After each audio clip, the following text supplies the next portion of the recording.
السلام عليكم ورحمة الله تعالى وبركاته. نحمد الله العظيم نصلي ونسلم على رسوله الكريم أما بعد. ولله على الناس حج البيت من استطاع إليه سبيلا. صدق الله العلي العظيم. وقال نبينا صلى الله عليه وسلم الحجاج والعمار وفد الله أو كما قال عليه الصلاة والسلام. அல்லாஹ்வுடைய மாபெரும் கிருபையாலும் கருணையாலும் அவனது புனித ஸ்தலமான திரு கஅபாவை காண வேண்டும் என்பதற்காக வேண்டி நம்மை எல்லாம் வல்லநாயன் தேர்வு செய்திருக்கின்றான். அல்லாஹ்வுக்கே புகழ் அனைத்தும். ஹஜ்ஜுக்கு போனா பல்வேறு சிரமங்களை சகிச்சுக்கணும், பொறுமையா இருக்கணும், பொறுமையை கடைபிடிக்கணும், கோபப்படக்கூடாது அப்படின்னு நிறைய நமக்கு சொல்றதை கேள்விப்பட்டிருப்போம். அதுல ஒரு டெஸ்ட் தான் இந்த வகுப்பு.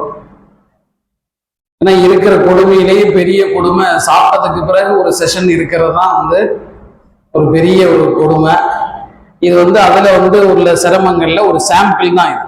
எப்படி நீங்க தூங்காம இருக்கிறீங்க, எப்படி நீங்க கவனமா கேட்குறீங்க, நேத்தாவது பரவாயில்ல தால்ச்சா நெய்ச்சோறு, இன்னைக்கு அதை விட கூடுதலா மட்டன் பிரியாணி, எவ்வளவு தூரம் நம்ம தூக்கத்தை கண்ட்ரோல் பண்ணி தாக்கு பிடிக்கிறோம். இதை நம்ம தாக்கு பிடிச்சிட்டோம் அப்படின்னா ஹஜ்ஜுடைய எல்லா அமல்லையும் நம்ம தாக்கு பிடிச்சிருக்கோம் இன்ஷா அல்லாஹ். அல்லாஹ் போதுமான. நபி ஸல்லல்லாஹு அலைஹி வஸல்லம் அவர்களும் சரி, அல்லாஹ் ரப்பல் ஆலமீன் குர்ஆனிலும் சரி, இந்த ஹஜ்ஜுடைய பாக்கியம் என்பது, அது பாக்கியம் என்று சொல்வதை விட அல்லாஹு தஆலா நம்மை எல்லாம் தேர்ந்தெடுக்கின்றான். ஒவ்வொரு ஹஜ்ஜினுடைய வகுப்பிலும் நாம் இதை சொல்லித்தான் துவங்குகின்றோம். ஏனெனில் நம்மை விட பணக்காரர்கள் அவர்களுக்கு அந்த பாக்கியம் கிடைப்பதில்லை. நம்மளோட ஊர்ல எவ்வளவோ பெரிய பணக்காரவங்களாம் இருப்பாங்க, ஆனா அவங்களுக்கு முன்னாடியே நமக்கு அந்த பாக்கியம் கிடைச்சிருது, அல்லது கடைசி வரைக்கும் அவங்களுக்கு அந்த பாக்கியம் கிடைக்காமலே போயிருது. கல்ஃப் கண்ட்ரிஸ் பக்கத்துலதான் வேலை பார்த்திருப்பாங்க, சவுதிக்கு பக்கத்துலதான் 30-35 வருஷம் வேலை பார்த்திருப்பாங்க. கேன்சல் பண்ணிட்டு இங்க ஊருக்கு வந்திருப்பாங்க. அங்க இருக்கும் போதே போகணும்னு நினைச்ச, லீவ் இல்ல, ஒவ்வொரு வருஷமா அப்படி தள்ளிட்டு போயிருச்சு. ஊருக்கு வர்றது போறது இதுக்கே லீவு சரியா இருந்துச்சு. சரி இங்க வந்துட்டாவது போலான்னு பார்த்தா அதுக்கு வாய்ப்பு இல்லாம இருக்குது இப்ப அப்படின்னு பேசுறவங்களையும் நாம கேள்விப்பட்டிருப்போம். இதெல்லாம் இல்லாம காசு பணம் வசதி கம்மியா இருக்கும். அவங்க எல்லாம் ஹஜ்ஜுக்கு போறாங்கன்னு சொன்னாவே அதை கேட்டாலே நமக்கு ஆச்சரியமா இருக்கும். எப்படி ஒரு ஹஜ்ஜுக்கு போறாரு, எப்படி சேர்த்தாரு காசு பணம் அப்படிங்கிற மாதிரி ஆட்களும் இருக்காங்க. அப்ப இந்த ஹஜ்ஜா இருக்கட்டும் உம்ரா இருக்கட்டும், காசு பணத்தை அடிப்படையாக வைத்து இந்த பயணம் என்பது கிடையாது அப்படின்னு நமக்கு ஊர்ஜிதமா தெரியுது. நம்மளோட பணக்காரவங்களுக்கு வாய்ப்பு கிடைக்கிறது இல்லை, பக்கத்திலே வேலை பார்க்கிறவங்களுக்கு அதுக்கான நசீப் இல்லை. நம்மளை விட கம்மியா தொழில் பண்றவங்க, சேர்த்து வச்சிருக்கிறவங்க, சம்பாத்தியம் பண்றவங்க, வீடு வாசல் கூட வாடகைக்கு இருந்து சிரமப்படுறவங்க, அவங்களுக்கு எல்லாம் அந்த பாக்கியம் கிடைக்குது. அது மட்டும் இல்ல, அடிக்கடி போயிட்டு வரவும் செய்யறாங்க. அப்ப இதுல என்ன அல்லாஹ் சொல்ல வர்றான் அப்படின்னா, இது இந்த பயணம் அப்படிங்கிறது அல்லாஹ் தேர்ந்தெடுத்து ஆட்களை தேர்ந்தெடுக்கின்றான், தேர்ந்தெடுத்து அனுப்புகின்றான். இது உங்களை உற்சாகப்படுத்துறதுக்கோ அல்லது நீங்க ஹஜ்ஜுக்கு பாக்கியம் கிடைச்சிருச்சு அப்படின்னு ஒரு ஆர்வம் ஊட்டுறதுக்காக வேண்டி இதை நாம சொல்லல. குர்ஆன் அப்படித்தான் நமக்கு சொல்லுது. இது குர்ஆனுடைய வார்த்தை. ஹாஜிகளாக அல்லாஹ் நம்மை தேர்வு செய்கின்றான். இந்த முஹல்லாக்களில், இந்த மக்களில் யார் போக வேண்டும் என்று அல்லாஹ் தேர்வு செய்கின்றான். அல்லாஹ் தேர்வு செய்யறதுனாலதான் அதுல காசு பணத்தை அவன் பார்க்கறது இல்லை, நம்மளுடைய கல்பை பார்க்கறான். யார் போனா அங்க போனதுக்கு பிறகு அவங்களுடைய வாழ்க்கை மாறும், யார் போனா இன்னும் நம்மள்கிட்ட நெருக்கமாக ஆவாங்க அப்படின்னு அல்லாஹ் இதை செலக்ட் பண்றான். இப்ராஹிம் அலைஹிஸ்ஸலாம் அவங்களுக்கு அல்லாஹு தஆலா காபாவை கட்ட சொல்லி உத்தரவுலாம் போட்டு காபால கட்டி முடிச்சதுக்கு பிறகு இப்ராஹிம் அலைஹிஸ்ஸலாம் துவா செஞ்சிடறாங்க. ரப்பனா தகப்பல் மின்னா இன்னக அன்த ஸமீஉல் அலீம். யா அல்லாஹ், நீ சொன்ன வேலையை நான் செஞ்சு முடிச்சுட்டேன், என்கிட்ட இருந்து நீ இதை கபூல் செஞ்சுக்க. இங்க இருந்து நீ ஒரு ரசூல் அனுப்பிச்சு வை, அந்த ரசூல் இங்க உள்ள மக்களுக்கு எல்லாம் நேர்வழி காட்டுவாரு, தஸ்கீத் பண்ணுவாரு அப்படின்லாம் இப்ராஹிம் அலைஹிஸ்ஸலாம் துவா செஞ்சிடறாங்க தன்னுடைய வேலையை முடிச்ச உடனே. அதுக்கு அடுத்து உத்தரவு போடுறான். முதல் உத்தரவு ஹாஜரா அம்மாவையும் பச்சை குழந்தையான இஸ்மாயில் அலைஹிஸ்ஸலாமையும் யாரும் இல்லாத வனாந்தரத்துல பேச்சு துணைக்கு கூட ஆள் இல்லாத இடத்துல கொண்டு வந்து விட சொன்னாங்க. விட சொன்னா அல்லாஹ் விட்டுட்டு போயிட்டாங்க. பலஸ்தீன்ல இருந்து குடும்பத்தோட கிளம்பி வர்றாங்க. மக்கா வர்ற வரைக்கும் யார் யார்ட்டையும் பேசிக்கல. இப்ராஹிம் அலைஹிஸ்ஸலாம் மனைவி கிட்ட பேசல, மனைவி இப்ராஹிம் அலைஹிஸ்ஸலாம் கிட்ட பேசல. எங்கேயோ கூட்டிட்டு போறாரு அப்படின்னு ஏறி உட்காந்து வந்துட்டு இருக்காங்க. இறக்கி விடும்போதுதான் ஹாஜராமா கேட்டாங்க, ஆள் நடமாட்டமே இல்லாத இந்த வனாந்திரத்தில் இப்படி விட்டுட்டு போறீங்களே, என்ன விஷயம் அப்படின்னு கேட்கும் போதுதான் இது அல்லாஹ்வுடைய உத்தரவு. அல்லாஹ்வுடைய உத்தரவுனா அப்ப நான் இதை கபூல் செஞ்சுக்கிறேன், அங்க இருக்கா. அதுக்கடுத்து அல்லாஹ் தஆலா காபாவை கட்ட சொல்லி இந்த இடத்துலதான் முதல் ஆலயம் இருக்குது, முதல் பில்டிங் இருக்குது, இதை நீங்க கட்டி எழுப்பணும், நீங்களும் இஸ்மாயில் அலைஹிஸ்ஸலாம் 2 பேரும் சேர்ந்து கட்டி எழுப்பணும்னு உத்தரவுலாம் போட்டதுக்கு பிறகு அங்க காபாவுடைய ஆலயம் உருவாகுது. 2 பேரும் சேர்ந்து கட்டுறாங்க. கட்டி முடிச்சதுக்கு பிறகு இப்ராஹிம் அலைஹிஸ்ஸலாம் துவா செஞ்சுறாங்க. மூணாவதா அல்லாஹ் என்ன சொல்றான் அப்படின்னா, இந்த மலை மேல உச்சி மேல ஏறி நின்று நீங்க எல்லாத்துக்கும் அனௌன்ஸ்மெண்ட் பண்ணுங்க. வஅத்தின் ஃபின்னாஸி பில் ஹஜ்ஜி. வஅத்தின் அப்படின்னா அதான், அதான் அதான் சொல்றோம் இல்லையா, அந்த வார்த்தை. அழைப்பு கொடுங்க. தொழுகைக்காக எப்படி அழைப்பு கொடுக்குறாங்களோ பாங்க மூலமா, அதே மாதிரி நீங்க மக்களுக்கு அழைப்பு கொடுங்க. எதுக்கு? வஅத்தின் ஃபின்னாஸி பில் ஹஜ்ஜி. ஹஜ்ஜுக்கு வர சொல்லி கூப்பிடுங்க. அங்க யார் இருக்கா? எந்த ஊர் மக்கள் இருக்காங்க? எந்த மொழி பேசுறவங்க இருக்காங்க? யாரும் எங்கேயும் நடமாட்டம் இல்லாத இடத்துல வந்து இப்படி என்னை அல்லாஹ் கூப்பிட சொல்லி சொல்றானேன்னு அப்பதான் இப்ராஹிம் அலைஹிஸ்ஸலாத்துக்கு ஒரு சந்தேகம் வருது. நீ வந்து என் மனைவி மக்களை விட சொன்ன, நான் விட்டுட்டேன். காபாவை கட்ட சொன்ன, நான் கட்டிட்டேன். இப்ப யாரும் இல்லாத இடத்துல நான் ஹஜ்ஜுக்கு வாங்க, மக்களே ஹஜ்ஜுக்கு வாங்க அப்படின்னு கூப்பிட்டா என் குரலுக்கு யாரு பதில் சொல்லுவா? இப்ராஹிம் அலைஹிஸ்ஸலாம் யோசிக்கிறாங்க. அல்லாஹ் என்ன சொல்றான், அங்க ஒரு நடமாட்டமும் இல்லை. ஆனா யதூக ரிஜாலன் வஅலா குல்லி லாமிரி யதீன மின் குல்லி ஃபஜ்ஜின் அமீக். அப்படி நீங்க அனௌன்ஸ்மென்ட் பண்ணீங்கன்னா உலகத்தினுடைய மூளை முடுக்குகள் எல்லாம் வந்து ஹஜ்ஜுக்கு வருவாங்க அப்படின்னு சொல்றான். யாருமே இல்லாத இடத்துல அனௌன்ஸ்மெண்ட் பண்ண சொன்னது மட்டும் இல்லாம நீங்க அனௌன்ஸ்மெண்ட் பண்ணணும், உலகத்தினுடைய மூளை முடுக்கெல்லாம் இருந்து வருவாங்க அப்படின்னு சொன்னதுக்கு பிறகு இப்ராஹிம் அலைஹிஸ்ஸலாம் வந்து தயங்குறாங்க. அந்த தயக்கத்துக்கு காரணம் எழுதுறாங்க. அல்லாஹ் ஏன் இந்த வார்த்தையை சொன்னா அப்படிங்கறத எழுதுறாங்க முஃபஸ்ஸிரீன்கள். யார் இப்ராஹிம் அலைஹிஸ்ஸலாம் அவர்களுடைய அழைப்பிற்கு ரூஹுகளாக இருந்து பதில் சொன்னார்களோ, லப்பைக் சஅதைக், இப்ராஹிம் அலைஹிஸ்ஸலாமை நாங்கள் வந்து விட்டோம், ஆஜராகி விட்டோம் அப்படின்னு யார் ரூஹுகளாக இருந்து பதில் சொன்னார்களோ அவர்களுக்கு தான் ஹஜ்ஜுடைய உம்ராவுடைய நசீபு கிடைக்கும் அப்படின்னு எழுதுறாங்க.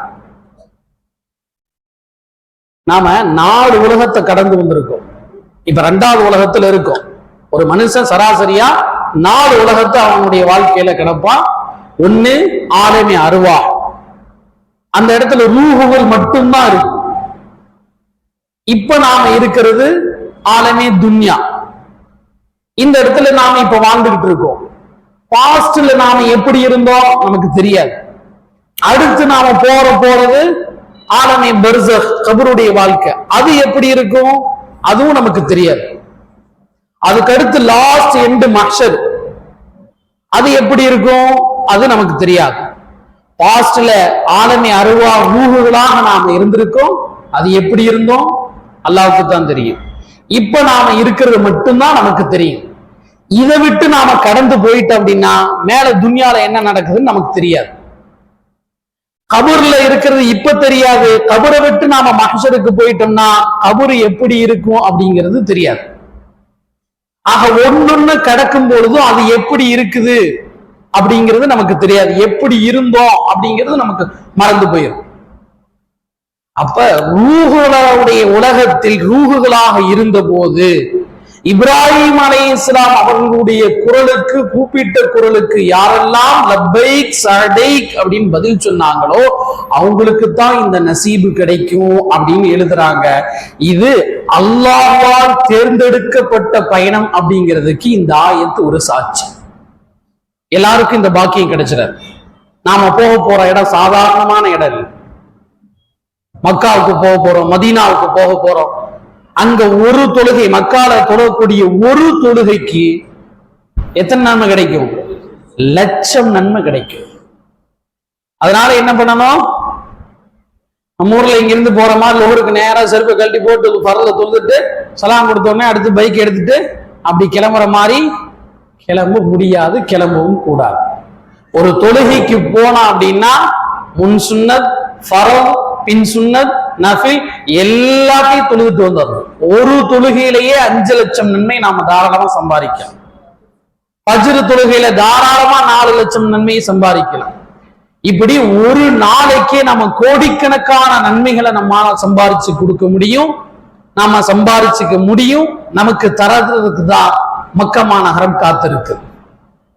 மதீனா நாயகம் ஸல்லல்லாஹு அலைஹி வஸல்லம் அவர்கள் வாழ்ந்து கொண்டிருக்கக்கூடிய பூமி.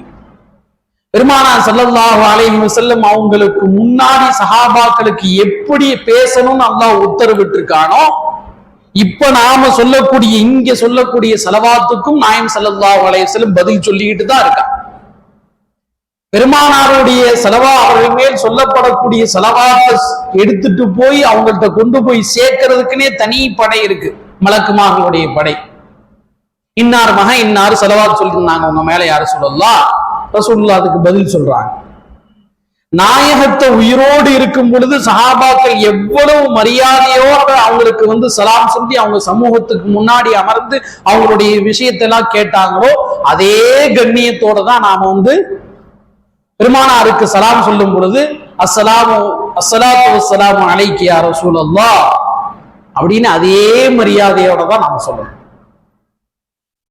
அதுக்கு பக்கத்துல சையதுனா அபூபக்கர் சித்திக் ரலியல்லாஹு அன்ஹு இருக்காங்க, அதுக்கு பக்கத்துல சையதுனா உமர் ரலியல்லாஹு அன்ஹு இருக்காங்க. நாயகம் ஸல்லல்லாஹு அலைஹி வஸல்லம் அவங்க சஹாபாக்களும் வாழ்ந்த மண் அது.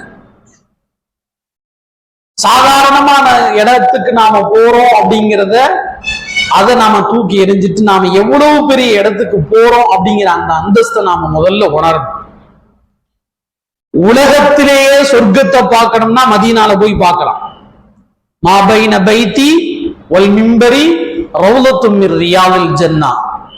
என்னுடைய வீட்டுக்கும் நான் நின்று ஹுத்பா கொடுத்த அந்த மிம்பர் படிக்கும் இடைப்பட்ட அந்த பகுதி ரௌலத்தும் மிர் ரியாதில் ஜன்னா, சொர்க்கத்தினுடைய ஒரு பூங்கா மாதிரின்னு சொல்லல, சொர்க்கத்தினுடைய ஒரு பூங்கா தான் அப்படின்னாங்க ரசூலுல்லாஹ். அப்ப உலகத்திலேயே சொர்க்கத்துல தொழுகணும் அப்படின்னா அந்த இடத்துக்கு தான் போகணும். மதீனால நாம தவறவிடக்கூடாத மிகப்பெரிய அமல் என்ன அப்படின்னா இந்த ரவுலால தொழுகிறது தான். ரவுலால தொழக்கூடிய பாக்கியம் கிடைச்சுன்னு சொர்க்கத்துல உலகம் அழியும் பொழுது அல்லாஹு தாலா அந்த துண்டு அந்த பீஸை மட்டும் அப்படியே சொர்க்கத்துக்கு உயர்த்திடுவானா. அதனாலதான் ரசூலுல்லாஹ் மாதிரின்னு சொல்லல, அது சொர்க்கம் தான். சொர்க்கத்துல தொழுகணும், அதுவும் உலகத்திலேயே சொர்க்கத்துல தொழுகணும்னு ஆசைப்பட்டீங்கன்னா அந்த இடத்துக்கு வாங்க. மாபைன பைத்தி வல் மிம்பரி ரௌலத்தும் மிர் ரியாதில் ஜன்னா. என்னுடைய வீட்டுக்கும் நான் நின்று குத்துபா கொடுத்த அந்த இடத்துக்கு மிம்பர் படிக்கட்டுக்கு நடுவுல இருக்கக்கூடிய அந்த பகுதி சொர்க்கத்தினுடைய ஒரு பூங்கா அப்படின்னாங்க.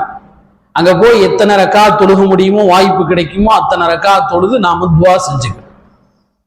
அதே மாதிரி நம்மளுடைய பயணங்கள்ல துவா ஒப்புக்கொள்ளப்படக்கூடிய இடங்கள் ஏகப்பட்ட இடங்கள் இருக்கு. காபால மட்டுமே காபத்துல்லா அந்த கருப்பு போர்வை போத்தன அந்த கட்டடம் இருக்கு இல்லையா, அந்த காபத்துல்லா எந்த இடத்துல பிளேஸ் ஆயிருக்கோ அந்த இடத்துக்கு மத்தாஃப் அப்படின்னு சொல்லுவாங்க. அந்த இடத்துல அந்த சுற்று வட்டாரத்துல மத்தாஃப சுத்தி மட்டுமே 14 இடங்கள் துவா ஒப்புக்கொள்ளப்படக்கூடிய இடங்கள் இருக்கு. எந்த இடத்துல எல்லாம் துவா ஒப்புக்கொள்ளப்படுதோ அந்த இடங்கள் எல்லாம் நாம் துவா கேட்பதை மறந்து விடவே கூடாது. நாம துவா கேட்கவும் நம்மளுடைய அமல்கள் அங்கீகரிக்கவும் நம்முடைய பாவங்கள் மன்னிக்கப்பட்டு அன்று பிறந்த பாலகனாய் வர வேண்டும் என்பதற்காக வேண்டிதான் இவ்வளவு சிரத்தை எடுத்து நாம் உலகெங்கிலும் இருந்து முஸ்லிம்கள் ஹஜ் பயணத்தை மேற்கொண்டு வருகின்றனர். நான் ஃபதீலத்துகளை, ஃபலாயில்களை, சிறப்புகளை சொல்ல வரவில்லை. என்னென்ன தேதியில் என்னென்ன அமல்கள் செய்ய வேண்டும் என்பதை நினைவூட்டுவதற்காக வேண்டித்தான் நான் வந்திருக்கின்றேன். எனவே ஃபதீலத்துகளை அதற்கு அடுத்த சந்திப்புகளில் உங்களுக்கு ஆலிம் பெருமக்கள் இங்கு உள்ளவர்கள் உங்களுக்கு சொல்லிக் கொடுப்பார்கள். எனவே நாம் இப்பொழுது ஹஜ்ஜுக்கு போறதுக்கு முன்னாடி நாம என்னென்ன பண்ண போறோம் அப்படிங்கிறதுல இருந்து ஹஜ்ஜுடைய அமல் எண்டு வரைக்கும் நாம இன்ஷா அல்லாஹ் பார்க்க போறோம். சரிங்களா?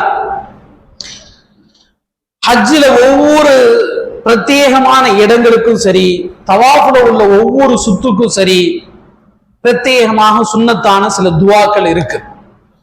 அந்த துவாக்கள் உங்களுக்கு தெரியலாம் அல்லது தெரியாமல் இருக்கலாம், அதை பத்தி பிரச்சனையே இல்லை. உம்ராவுக்கோ ஹஜ்ஜுக்கோ போறவங்க உங்களுக்கு எந்த துவா தெரியலனாலும் பிரச்சனை இல்லை, தெரிஞ்சாலும் பிரச்சனை இல்லை, தெரியலனாலும் வருத்தப்பட தேவையில்லை. ஆனா 2 விஷயத்த கம்பல்சரி மனப்பாடம் பண்ணித்தான் ஆகணும். உம்ராவுக்கு போறவங்களா இருந்தாலும் சரி, ஹஜ்ஜுக்கு போறவங்களா இருந்தாலும் சரி, அதுல எஸ்கியூஸே கிடையாது. 2 இதை மனப்பாடம் பண்ணித்தான் ஆகும். அது இல்லைன்னா அது மனப்பாடம் பண்ணா உம்ராவுக்கு போகவே முடியாது, ஹஜ்ஜுக்கு போகவே முடியாது. ஒண்ணு என்னது? தல்பியா. லப்பைக் அல்லாஹும்ம லப்பைக் லப்பைக் லா ஷரீக லக லப்பைக் இன்னல் ஹம்த வன் நிஅமத லக வல் முல்க் லா ஷரீக லக். இந்த தல்பியாவை கம்பல்சரி மனப்பாடம் பண்ணித்தான். இது மனப்பாடம் பண்றதுக்கு சிரமமா இருக்கு அல்லது இதுக்கு ரீப்ளேஸ் ஏதாவது இருக்கா? எதுவுமே கிடையாது. கம்பல்சரி உம்ராவுக்கு இஹ்ராம் கட்டினாலும் சரி, ஹஜ்ஜுக்கு இஹ்ராம் கட்டினாலும் சரி, நாம தல்பியா ஓதித்தாகவும். இதுல எந்த எக்ஸ்கியூஸும் கிடையாது. இது நம்பர் 1. 2வது என்ன அப்படிங்கிறத நான் சொல்றேன் இன்ஷா அல்லாஹ். தல்பியா ஓதுவோமா? லப்பைக் அல்லாஹும்ம லப்பைக் லப்பைக் லா ஷரீக லக லப்பைக் இன்னல் ஹம்த வன் நிஅமத லக வல் முல்க் லா ஷரீக லக் லப்பைக் அல்லாஹும்ம லப்பைக் லப்பைக் லா ஷரீக லக லப்பைக் இன்னல் ஹம்த வன் நிஅமத லக வல் முல்க் லா ஷரீக லக் லப்பைக் அல்லாஹும்ம லப்பைக் லப்பைக் லா ஷரீக லக லப்பைக் இன்னல் ஹம்த வன் நிஅமத லக வல் முல்க் லா ஷரீக லக். அல்ஹம்துலில்லாஹ், மாஷா அல்லாஹ். இப்ப நாம எப்படி ஹஜ் செய்வோம் அப்படின்னா, ஹஜ் மொத்தம் 3 வகை இருக்கு. ஹஜ் 3 மெத்தட்ல ஹஜ் செய்யலாம். 1வது ஹஜ்ஜே கிரான் அப்படின்னு சொல்லுவாங்க. நாயகம் ஸல்லல்லாஹு அலைஹி வஸல்லம் அவங்க ஒரு ஹஜ் முதலும் கடைசியுமா ஒரு ஹஜ் செஞ்சாங்க. அந்த ஹஜ் கிரானுடைய முறையில தான் செஞ்சாங்க. முதல் வகை ஹஜ்ஜே கிரான். அது என்ன அப்படின்னா, உம்ராவுக்காக நாம ஒரு இஹ்ராம் கட்டுவோம் இல்லையா? உம்ரா முடிச்சதுக்கு பிறகும் அந்த இஹ்ராம்ல இருந்து கலையாம, அந்த இஹ்ராம அவுக்காம, அதே இஹ்ராம்லயே ஹஜ்ஜை முடிக்கிறதுக்கு பேர் தான் ஹஜ்ஜே கிரான் அப்படின்னு சொல்லுவாங்க. ஒரே இஹ்ராம்ல உம்ராவையும் ஹஜ்ஜையும் ஒன்னா சேர்ந்தா போல முடிக்கிறதுக்கு பேர் தான் ஹஜ்ஜே கிரான். இது நாயகம் ஸல்லல்லாஹு அலைஹி வஸல்லம் அவங்க செஞ்சது. 2வது ஹஜ்ஜே இஃப்ராத் அப்படின்னு சொல்லுவாங்க. ஹஜ்ஜே இஃப்ராத் அப்படின்னு சொல்லுவாங்க. இது யாருக்கு சாத்தியம் அப்படின்னா, அங்க இருக்கக்கூடிய லோக்கல்ல இருக்கக்கூடிய மக்களுக்கு இது சாத்தியம். ஹஜ்ஜே இஃப்ராத்னா வெறும் ஹஜ்ஜுக்கு மட்டும் இஹ்ராம் கட்டுறது. அதுக்கு முன்னாடி உம்ராலாம் செய்யறது இல்ல, டைரக்டா இஹ்ராம் கட்டிட்டு டைரக்டா ஹஜ்ஜுக்கு போயிடுறது. இதுதான் ஹஜ்ஜே இஃப்ராத். அபூபக்கர் சித்திக் ரலியல்லாஹு அன்ஹு அவங்களும் உமர் ரலியல்லாஹு அன்ஹு அவங்களும் அவங்க வாழ்க்கை முழுக்கவே ஹஜ்ஜே இஃப்ராத் அப்படிங்கிற இந்த 2வது மெத்தட்ல தான் ஹஜ் செஞ்சிருக்காங்க. 3வது நாம போகக்கூடிய ஹஜ். ஹஜ்ஜே தமத்து. நாம இங்கிருந்து போகும்போது உம்ராவுக்காக இஹ்ராம் கட்டிடுவோம். உம்ராவை அங்க போய் முடிச்ச உடனே நாம நார்மல் ட்ரெஸ்ஸுக்கு வந்துருவோம். அடுத்து எப்ப ஹஜ்ஜுக்காக நாம தயாராகிறோமோ அதுக்கப்புறம் ஹஜ்ஜுக்காக வேண்டி தனியா ஒரு இஹ்ராம் கட்டுவோம். இதுக்கு பேர் தான் ஹஜ்ஜே தமத்து அப்படின்னு சொல்லுவாங்க. பெரும்பாலான உலக மக்கள், சவுதிக்கு வெளியே இருக்கக்கூடியவங்க இந்த முறையில தான் பெரும்பாலும் உம்ரா செய்யறாங்க. நாமளும் அப்படித்தான் ஹஜ்ஜு செய்யறாங்க, நாமளும் அப்படித்தான் ஹஜ்ஜு செய்யறோம். சரி, அப்ப முதல்ல உம்ரா தானே, உம்ராவை பார்த்துருவோம். நம்ம உம்ராவுக்கு போகும்போது நல்ல மனசுல நம்ம புரிஞ்சுக்க வேண்டிய விஷயம் என்ன அப்படின்னா, நாம எங்க விட்டாலும் நாம தனியா போயிட்டு வந்துருவோம். எந்த ஊரா இருந்தாலும் சரி, தெரிஞ்ச ஊரோ தெரியாத ஊரோ, பாஷை தெரியுதோ பாஷை தெரியலையோ, இதுக்கு முன்னாடி போயிருக்கோமோ வந்திருக்கோமோ, எதுக்கா இருந்தாலும் தனியா கிளம்பிடுவோம். ஆனா உம்ராவுக்குன்னு போகும்போது தான் நமக்கு வயிற்றுலாம் கலக்க ஆரம்பிக்கும். செஞ்சிருவோமா, செய்ய மாட்டோமா, கரெக்டா செஞ்சிருவோமா, இல்ல தொலைஞ்சு போயிடுவோமா, கரெக்டா வீட்டுக்கு திரும்ப வந்துருவோமா, இப்படிலாம் ஒரு குழப்பம் இருந்துகிட்டே இருக்கும். உம்ரா அப்படிங்கிறது நாம எப்படி தொழுகிறோமோ, எப்படி நோன்பு வைக்கிறோமோ, எப்படி குர்ஆன் ஓதுறோமோ, எப்படி திக்ரு செய்யறோமோ, இதுக்கெல்லாம் நம்ம பயப்படுறது இல்லைல்ல. தொழுகைக்கு நம்ம யாராவது பயப்படுறோமா? தொழுகைக்கு யாராவது பயப்படுறோமா? இல்ல. தொழுகிறோன்னு நினைக்கும் போது நாம தாராளமா உதவு செஞ்சுட்டு தக்பீர் கட்டிடுறோம், அவ்வளவுதான். குர்ஆன் ஓதுறதுக்கு பயப்படுறோமா? இல்ல. திக்ரு செய்யறதுக்கு, பள்ளியில இருக்கிறதுக்கு, இபாதத் செய்யறதுக்கு, மற்ற இபாதத்துக்கு எதுக்குமே நாம பயப்படுறது இல்லை. ஒரு குழப்பம் இருக்கிறது இல்லை, ஒரு நர்வஸ் இருக்கிறது இல்லை. அதே மாதிரிதான் உம்ராவுக்கும் நாம பயப்பட வேண்டிய அவசியம் இல்லை, குழம்ப வேண்டிய அவசியம் இல்லை. தொழுகிற மாதிரி, குர்ஆன் ஓதுற மாதிரி, திக்ரு செய்யற மாதிரி, பள்ளிவாசல்ல இபாதத் செய்யற மாதிரி ரொம்ப ஈஸியான இபாதத்து தான் உம்ரா. இதை நம்ம ஆழமா புரிய வச்சிருக்கோம். இன்ஷா அல்லாஹ் நாம எல்லாரும் உம்ராவையும் சரி ஹஜ்ஜையும் சரி அல்லாஹ்வுக்கு பிடித்தமான முறையில 100க்கு 100% நாம முடிச்சுட்டு தான் திரும்ப வரும். ஆமீன். இப்ப உம்ராவுக்கு போறப்போ, உம்ராங்கிறது 4 அமல்கள் கொண்டதுதான் உம்ரா. எத்தனை அமல்கள்? 4 அமல்கள். 1 இஹ்ராம், 2வது தவாஃப், 3வது சஇ, 4வது ஆண்களாக இருந்தா மொட்டையடிக்கிறது, பெண்களாக இருந்தா அவங்க கூந்தல் முடியை கட் பண்ணிக்கிறது. இந்த 4 தான் உம்ராவுடைய அமல். எப்படி தொழுகையில நிக்கிறது, ருக்குவுக்கு போறது, அத்தையாத்து இருக்கிறது, சலாம் கொடுக்கிறது, இப்படி இருக்கோ அதே மாதிரிதான் உம்ராங்கிறது. 4 அமல்கள். 1 இஹ்ராம், 2வது தவாஃப், 3வது சஇ செய்யறது, 4வது முட்டையடித்தல் அல்லது முடியை கட் பண்ணு. இப்ப முதல் அமல் இஹ்ராம். இஹ்ராம் கட்டுறதுக்கு முன்னாடி நாம என்னைக்கு கிளம்ப போறோமோ அன்னைக்கு, அதுக்கு ஒரு நாளைக்கு முன்னாடி முடி கட் பண்ண வேண்டிய தேவை இருந்துச்சு அப்படின்னா, அது தலைமுடியா இருக்கட்டும், உடல்ல மற்ற பாகங்களுடைய முடியா இருக்கட்டும், அது கட் பண்ண வேண்டிய தேவை இருந்துச்சுன்னா அதெல்லாம் கட் பண்ணி முடிச்சுட்டு, இஹ்ராமுக்காக நான் குளிக்கிறேன் அப்படிங்கிற நீயத்துல நாம குளிக்கிறோம். இஹ்ராமுக்காக குளிக்கிறேன் அப்படிங்கிற நீயத்துல நாம ஃப்ரெஷ்ஷா குளிச்சிடணும். இல்ல எனக்கு கொஞ்சம் ஃபீவரிஷா இருக்கு, குளிச்சா ஒத்துக்குமான்னு தெரியல, ஃபிளைட்ல அங்க எங்கன்னு போற இடத்துல எல்லாம் ஏசி இருக்கும், எனக்கு இது சரிப்பட்டு வருமானு தெரியல அப்படின்னு பயம் இருந்துச்சு அப்படின்னா ஒது செஞ்சுக்கலாம். ஆக குளிக்கிறதோ ஒது செஞ்சுட்டு நாம இஹ்ராமுடைய ட்ரெஸ்ஸை எடுத்து உடுத்திக்கணும். உடுத்துறதுக்கு பிறகு நாம 2 ரக்காத் இஹ்ராமுடைய 2 ரக்காத் நாம தொழுகணும். இஹ்ராமுடைய 2 ரக்காத். 2 ரக்காத்துல எந்த சூறா தெரியுதோ அந்த சூறா ஓதிக்கலாம். குல் யா அய்யுஹல் காஃபிரூன், குல் வல்லாஹ் அது தெரிஞ்சிச்சு அப்படின்னா அதை ஓதுறது சிறப்பு. 2 ரக்காத் தொழுது முடிச்சாச்சு. அடுத்து 3 தடவை சலாம் கொடுத்த உடனே 3 தடவை ஸலவாத். அல்லாஹும்ம ஸல்லி அலா முஹம்மதி வ அலா அலி சய்யிதினா முஹம்மதி வ பாரிக் வ ஸல்லிம் அலைஹி. இல்ல என்ன தெரியுதோ ஸல்லல்லாஹு அலா முஹம்மது ஸல்லல்லாஹு அலைஹி வஸல்லம், ஸல்லல்லாஹு அலா முஹம்மது ஸல்லல்லாஹு அலைஹி வஸல்லம், எந்த ஸலவாத் தெரியுதோ அந்த ஸலவாத்தை 3 தடவை ஓதிக்கணும். அதுக்கு அடுத்து தல்பியாவை 3 தடவை ஓதிக்கணும். லப்பைக் அல்லாஹும்ம லப்பைக், லப்பைக் லா ஷரீக லக லப்பைக், இன்னல் ஹம்த வன் நிஅமத லக வல் முல்க் லா ஷரீக லக். இந்த தல்பியாவை 3 தடவை ஓதிட்டு அதுக்கு பிறகு நாம உம்ராவை நியத் வச்சோம். அல்லாஹும்ம இன்னி உரீதுல் உம்ரத ஃபயஸ்ஸிர்ஹா லி ஃபதகப்பல்ஹா மின்னி. இதுதான் உம்ராவுடைய நியத். அரபியில தான் சொல்லணும்னு இல்லை, நமக்கு என்ன பாஷை தெரியுதோ அந்த பாஷையில தாராளமா சொல்லலாம். உருதுலையோ தமிழ்லையோ இங்கிலீஷ்லயோ என்ன மீனிங், இதுதான் நியத். யாரெல்லாம் நான் உம்ரால நியத் வைக்கிறேன், எனக்கு இது லேசாக ஆக்கு, என்கிட்ட இருந்து நீ இதை கபூல் செஞ்சுக்க. இதுதான் உம்ராவுடைய நியத்.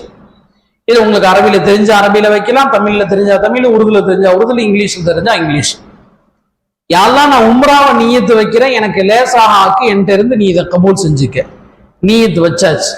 எப்ப நாம நீயத்து வச்சோமோ அப்ப இருந்து ஓத ஆரம்பிக்கிற தல்பியா எங்க வந்து ஸ்டாப் பண்ணணும்? கஅபாவை நாம பார்க்கும் பொழுதுதான் ஸ்டாப் பண்ணணும். அது வரைக்கும் நாம வந்து நீயத்து வச்சதுக்கு பிறகு தல்பியா ஓதிக்கிட்டேதான். சரி, இப்ப எஹ்ராம் ஆண்களுக்கான எஹ்ராம் நமக்கு தெரியும். மேல ஒரு வெள்ளை துணி, கீழே ஒரு வேட்டி மாதிரி வெள்ளை துணி, உள்ளுக்குள்ளார எந்த இன்னர் வேரும் போடக்கூடாது. இதுல ஆண்கள் பெண்கள் வித்தியாசம் இருக்கா? இருக்கு. பெண்களுக்கான எஹ்ராம் அப்படிங்கிறது, நம்ம வீட்டுல இருந்து நம்ம பெண்கள் வெளியே கிளம்புனா எப்படி ஹிஜாபோட போவாங்களோ அதுதான் பெண்களுக்கான எஹ்ராம். அவங்க நோஸ் பீஸ் மட்டும் போடக்கூடாது, முகம் திறந்தே தான் இருக்கு, முகத்துல துணிப்படக்கூடாது. ஆண்களுக்கான எஹ்ராம்ல அவங்க இன்னர் வேர் போடக்கூடாது, அதே மாதிரி தலையை மூடி இருக்க கூடாது, தலையில தொப்பிலும் போடக்கூடாது, தலையில தொப்பிலும் போடக்கூடாது. இதுதான் ஆண்களுக்கான எஹ்ராம். ஆண்களா இருந்தாலும் சரி பெண்களா இருந்தாலும் சரி, உம்ராவை நியத் வச்சதுக்கு பிறகு நகத்தை கட் பண்ணக்கூடாது, முடி வெட்டக்கூடாது, யார்கிட்டையும் கோபப்படக்கூடாது, யார்கிட்டையும் ஹார்ஷா பேசக்கூடாது, யாரையும் திட்டக்கூடாது. இதெல்லாம் எஹ்ராம்ல ஃபாலோ பண்ண வேண்டிய விஷயங்கள்.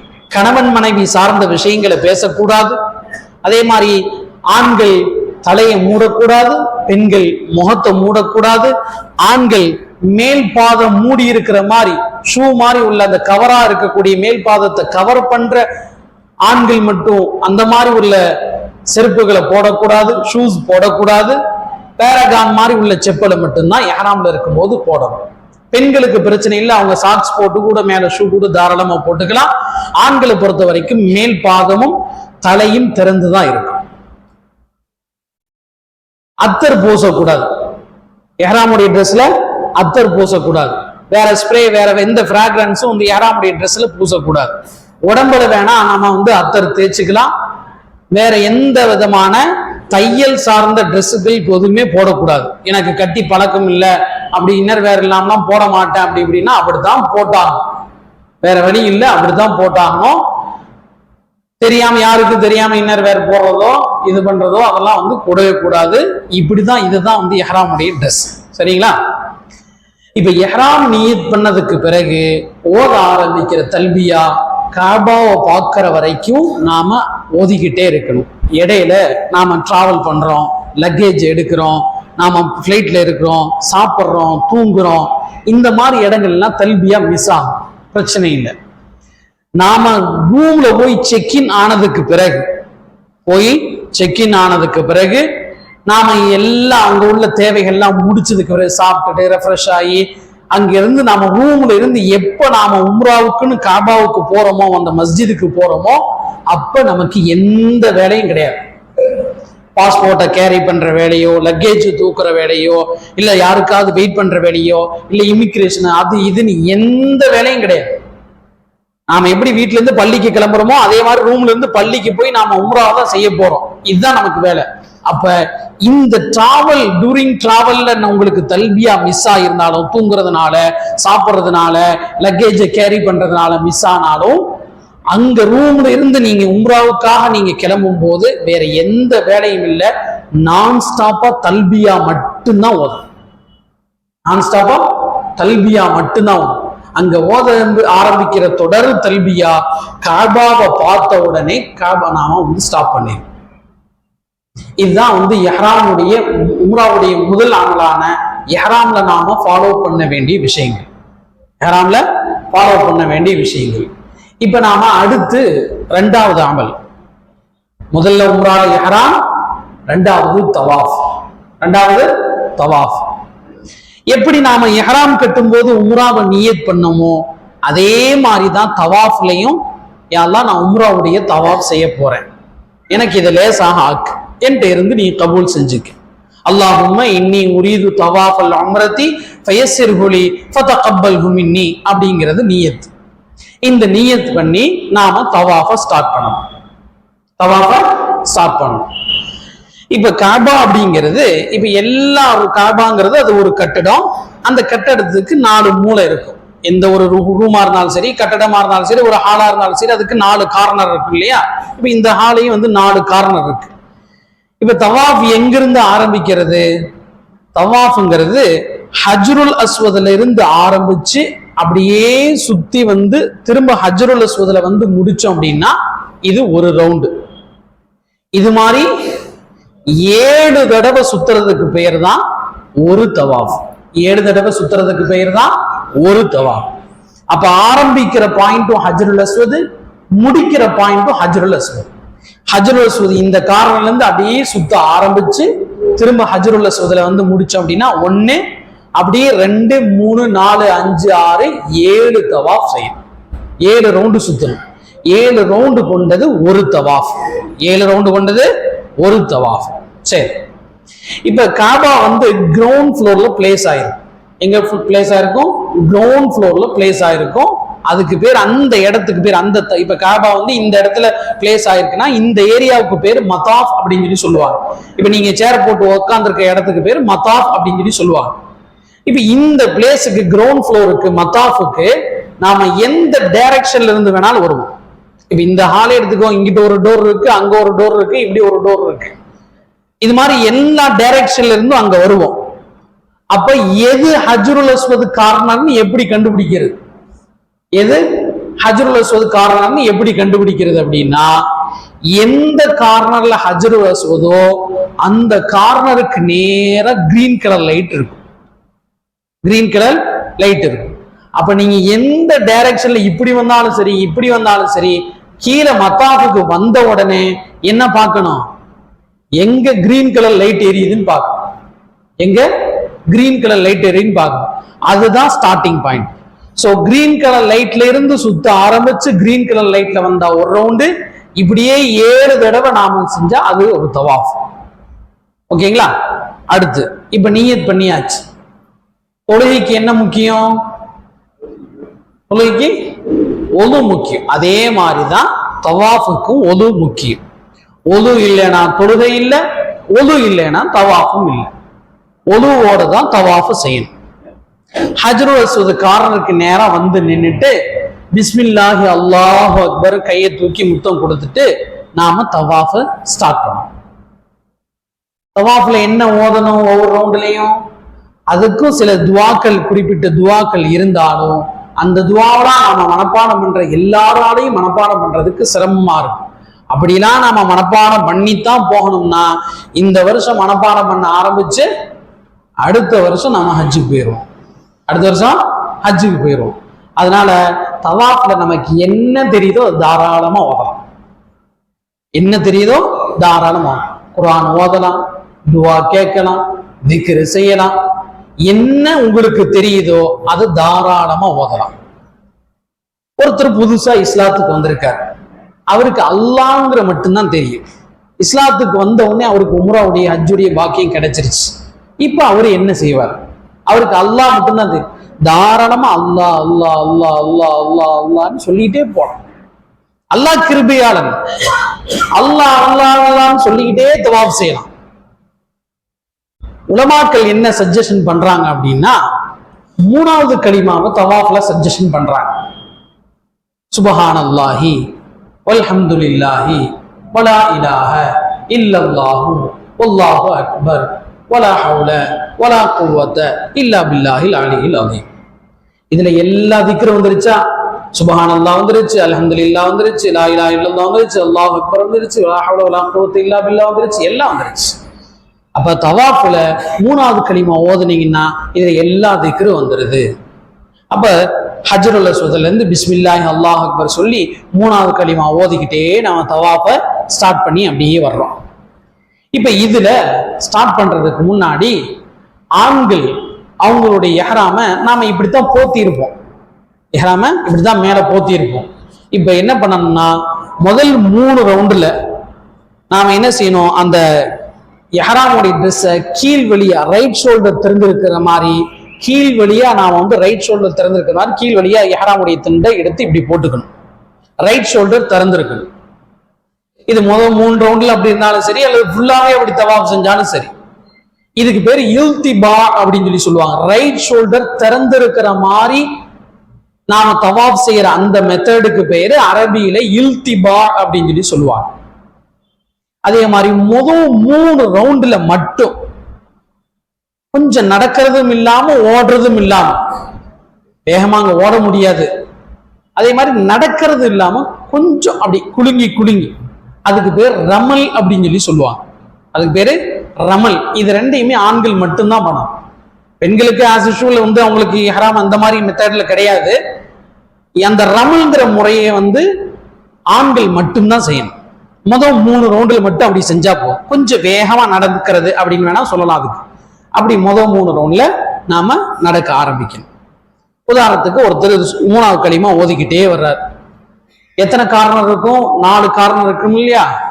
ஹஜ்ருல் அஸ்வத் ஒரு கார்னர், ஓகேவா? அடுத்த கார்னர் 1, 2வது கார்னர், 3வது கார்னர், ருக்னே ஈராக்கி, ருக்னே ஷாம், இது 2வது கார்னர், இது 3வது கார்னர், 4வது ஒரு கார்னர் இருக்கு. 4வது ஒரு கார்னர் இருக்கு. இந்த கார்னருக்கு வரும்போது நாம என்ன ஓதிக்கிட்டு இருந்தோமோ அதை அங்க அப்படியே ஸ்டாப் பண்ணிடும். அதங்க அப்படியே ஸ்டாப் பண்ணிடும். குர்ஆன் ஓதிக்கிட்டே வர்றாரு ஒருத்தருக்கு ஒரு நியத்து, அங்க போய் ஒரு ஹத்தம் முடிச்சிடணும் அப்படின்னு ஒரு நியத்து. குர்ஆன் ஓதிக்கிட்டே வர்றாரு தவாஃப் ஸ்டார்ட் பண்ணி. இந்த 4வது கார்னர்ல அங்க ஸ்டாப் பண்ணிடணும் குர்ஆன் ஓதுறத. எந்த ஆயத்து வரைக்கும் ஓதினாரோ அந்த ஆயத்தோட ஸ்டாப் பண்ணிடணும். அல்லது 3வது களிமா ஓதிக்கிட்டே வர்றாரு, 4வது கார்னர்ல ஸ்டாப் பண்ணிடணும். இந்த 4வது கார்னருக்கு பேர் ருக்னே யமானி. ஹஜ்ருல் அஸ்வத்ல இருந்து குர்ஆன் ஓத ஆரம்பிச்சுக்கிட்டே வந்தவர் 4வது மூலையான ருக்னே யமானில தான் ஓதிட்டு வந்ததை ஸ்டாப் பண்ணிடணும். என்ன ஓதனாலும் சரி. அப்ப இந்த ருக்னே யமானிக்கும் 4வது கார்னருக்கும் டுவார்ட்ஸ் ஃபர்ஸ்ட் கார்னர் ஹஜ்ருல் அஸ்வதுக்கும் நடுவுல ரப்பனா ஆத்தினா ஃபித் துன்யா ஹசனா வஃபில் ஆஹிரதி ஹசனா வகினா அஸாபன்னார் வஅத்கில்னல் ஜன்னத மஅல் அப்ரார். இததான் ஓதணும். என்ன ஓதனாலும் அதை எங்க ஸ்டாப் பண்ணிடணும்? 4வது கார்னரான ருக்னே யமானில ஸ்டாப் பண்ணிட்டு 4வதுல இருந்து டுவார்ட்ஸ் ஃபர்ஸ்ட் கார்னர் ஹஜ்ருல் அஸ்வதுக்கு போகும்போது, ஸ்டார்டிங் பாயிண்ட்டுக்கு போகும்போது இந்த துஆவை ஓதணும். ரப்பனா ஆத்தினா ஃபித் துன்யா ஹஸனா வஃபில் ஆஹிரதி ஹஸனா வகினா அஸாபன்னார் வஅத்கில்னல் ஜன்னத மஅல் அப்ரார். உம்ராவுக்கு போறவரு 2 விஷயத்தை கம்பல்சரி மனப்பாடம் பண்ணணும். அதுல எக்ஸ்கியூஸ் கிடையாது. 1 தல்பியா, 2வது இந்த வஅத்கில்னல் ஜன்னத மஅல் அப்ரார். 2வது என்னது? வஅத்கில்னல் ஜன்னத மஅல் அப்ரார். ஏன் இங்க மட்டும் இந்த பர்டிகுலரா இந்த துஆ ஓத சொல்றாங்க அப்படின்னா, இந்த இடத்துலதான் 60,000 மலக்குமார்கள் நாம கேட்கிற துஆவுக்கு ஆமீன் சொல்லிட்டு இருக்காங்க. அப்ப நாம எப்படி யாரு கொடுக்குறாங்களோ அதுக்கேத்த மாதிரி நாம கேட்கணும். அங்க போய் வீடு வாசலை கொடு, காரு பங்களாவை கொடு அப்படின்னு நமக்கு தான் அது பெருசு. அல்லாஹ்வை பொறுத்த வரைக்கும், அல்லாஹ்வுடைய கஸானாவை பொறுத்த வரைக்கும் அது ஆக சிறுசு. அப்ப நம்ம ஹோல்சேலா இந்த துஆ கேட்கணும் அப்படிங்கிறாங்க. ரப்பனா ஆத்தினா ஃபித் துன்யா ஹஸனா வஃபில் ஆஹிர. இதை விட ஹோல்சேலான துஆ உலகத்திலே கிடையாது. யாரெல்லாம் இந்த உலகத்திலேயும் எனக்கு நல்லதை மட்டும் கொடு, மறு உலகத்திலேயும் எனக்கு நல்லதை மட்டும் கொடு, வகினா அஸாபன்னார், நரக விடுதலையிலிருந்து என்னை பாதுகாத்துரு.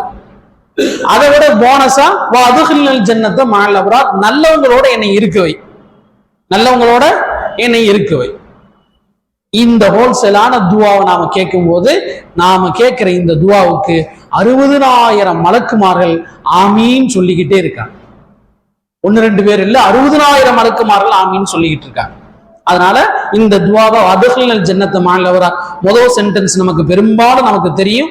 வஅத்கில்னல் ஜன்னத மஅல் அப்ரார் அப்படிங்கிற மட்டும் கம்பல்சரி நீங்க மனப்பாடம் பண்ணிக்கிங்க. இப்படி நாம 7 தடவை சுத்திடுறோம். சுத்தி முடிச்சதுக்கு பிறகு தவாஃபுக்கு பிறகு 2 ரக்காத் வாஜிப், தவாஃபுடைய வாஜிபான 2 ரக்காத். அந்த 2 ரக்காத்துலையும் என்ன தெரியுதோ அது ஓதலாம், குல்யாயுல் காஃபிரூன் குல்வல்லாஹு ஓதுறது சிறப்பு. 2 ரக்காத் தவாஃபுடைய வாஜிப் 2 ரக்காத் தொழுது முடிச்சதுக்கு பிறகு ஜம்சம் தண்ணிய வயிறு நிரம்ப நாம குடிக்கணும், துவா செய்யணும். 2 ரக்காத் தொழுது முடிச்சதுக்கு பிறகு துவா செய்யணும். துவா முடிச்சதுக்கு பிறகு ஜம்சம் தண்ணீய வயிறு நிரம்ப குடிக்கணும், வயிறு நிரம்ப குடிக்கணும். நீங்க என்ன நியத்துல குடிக்கிறீங்களோ அந்த நியத்தை அல்லாஹ் அப்படியே கபூல் செய்யும். சுகர் இருக்கு, அடிக்கடி பாத்ரூம் வருவே, கவலைப்பட வேண்டியதே அல்ல. அல்லாஹ் நான் இங்கிருந்து அமல முடிக்கிற வரைக்கும் எனக்கு பாத்ரூம் சமாச்சாரத்தை கொடுத்துறாதங்கிற நியத்துல நீங்க குடிச்சீங்கன்னா இன்ஷா அல்லாஹ் 100% எந்த இடையூறும் இல்லாம நீங்க அமல முடிப்பீங்க. இதெல்லாம் அனுபவத்துல நாம தெரிஞ்சு வச்சிருக்கோம். நீங்களும் அங்க கண்டிப்பா நீங்க அங்க இருந்து அந்த மத்தாஃப்ல இருந்து என்ன துவாவை கேட்கிறீங்களோ, ஜம்சம் தண்ணி குடிக்கும் போது என்ன துவாவை நியத்தை வச்சு குடிக்கிறீங்களோ நிச்சயம் 100% அல்லாஹ் தஆலா தான் கபூல் செய்வான். அதுல சந்தேகப்பட வேண்டிய அவசியமே இல்லை. ஜம்சம் தண்ணி குடிச்சிடும். எப்பவுமே நம்ம நார்மலா தவாஃபுக்கு போனாலும் இதே மெத்தேடு தான். தவாஃப்னாலே இந்த 3 அமலும் ஒரு பேக்கேஜ். தவாஃபுக்கு பின்னாடி 2 ரக்காத்து, துவாவுக்கு பின்னாடி ஜம்சம் தண்ணி. இந்த 3மே ஒரு பேக்கேஜ். தவாஃபுக்கு போனா உடனே சுத்திட்டு ஓடி வந்துடக்கூடாது. தவாஃப் பண்ணணும், 2 ரக்காத் தொழுகணும், நல்லா துவா கேட்கணும், ஜம்சம் தண்ணியை வயிறு ஃபுல்லா குடிக்கணும். இப்ப தவாஃப் ஒருத்தர் சுத்திக்கிட்டே இருக்கார், ஒது முறிஞ்சிருச்சு, என்ன பண்றது? 7வது ரவுண்ட்ல சுத்தும் போது ஒது போயிருச்சு, கடுப்பாவார இல்லையா? 7வது ரவுண்டு இன்னும் ஒரு அரை ரவுண்டு வந்திருந்தா நேரம் தவாஃப் முடிச்சிருக்கோம். இப்ப போய் ஒது போயிருச்சே அப்படின்னா, தவாஃப்ல மினிமம்ல ஒது போச்சு அப்படின்னா ஃபர்ஸ்ட் ரவுண்ட்லயோ 2வது ரவுண்ட்லயோ 3வது ரவுண்ட்லயோ ஒது போயிருச்சு. அப்பதான் ஸ்டார்ட் பண்ணி 3வது ரவுண்டு மினிமம்ல ஒது போயிருச்சு அப்படின்னா ஒது செஞ்சுட்டு விட்ட இடத்துல இருந்து கண்டினியூ பண்ணலாம்.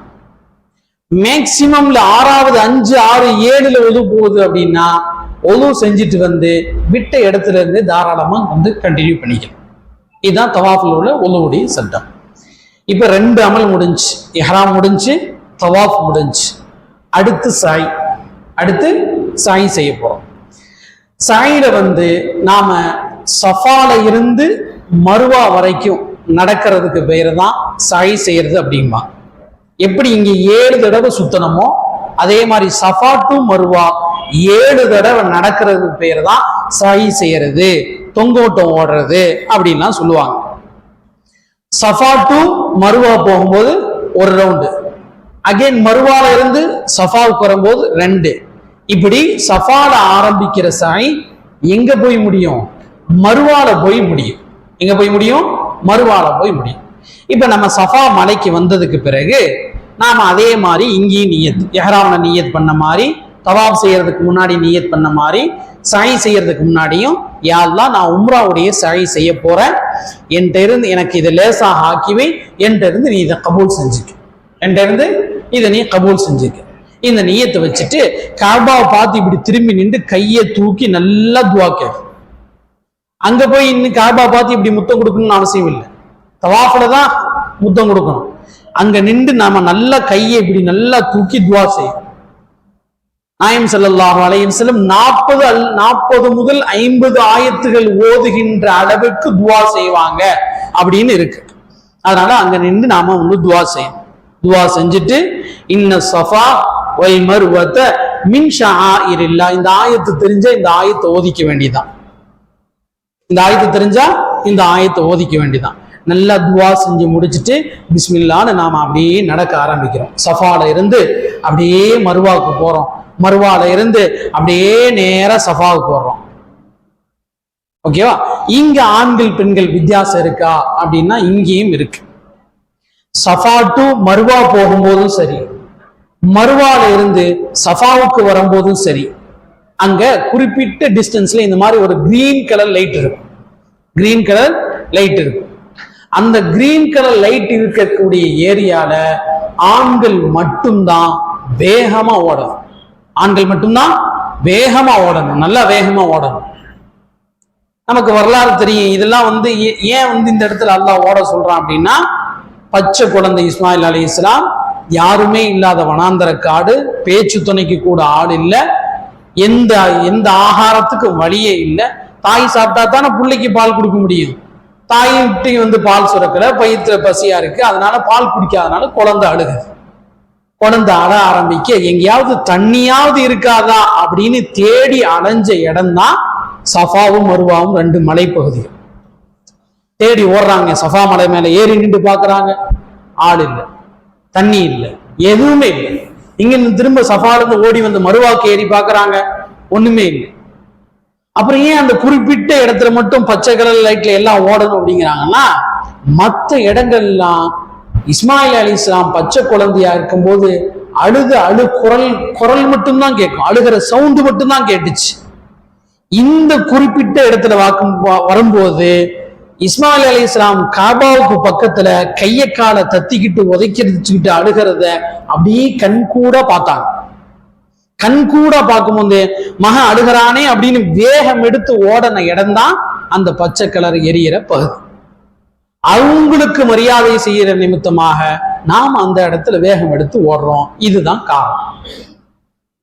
சாயில என்ன ஓதுறது? சாயிலையும் ஒவ்வொரு சுத்துக்கும் ஒவ்வொரு தனித்தனி துவா இருந்தாலும், சுன்னத்தான துவாக்கள் இருந்தாலும், நமக்கு என்ன தெரியுதோ அதை தாராளமா ஓதலாம். அல்லாஹ் கிருபையால நம்மள்ட்ட இருந்து எல்லாத்தையும் ஏத்துக்குவோம். இங்கே உலமாக்கள் சஜஷன் பண்றது என்ன அப்படின்னா, 4வது கலிமாவை சஜஷன் பண்றாங்க.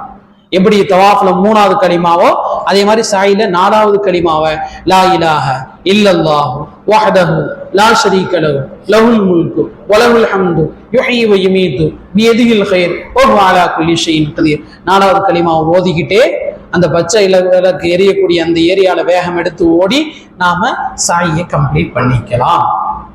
சாயை செஞ்சு முடிச்சதுக்கு பிறகு அங்க வந்து தொழ வேண்டிய அவசியம் இல்லை. தவாஃபுக்கு பின்னாடி மட்டும்தான் தொழுகை இருக்குது. சாய்க்கு பின்னாடி நாம துவா கேட்கணும்.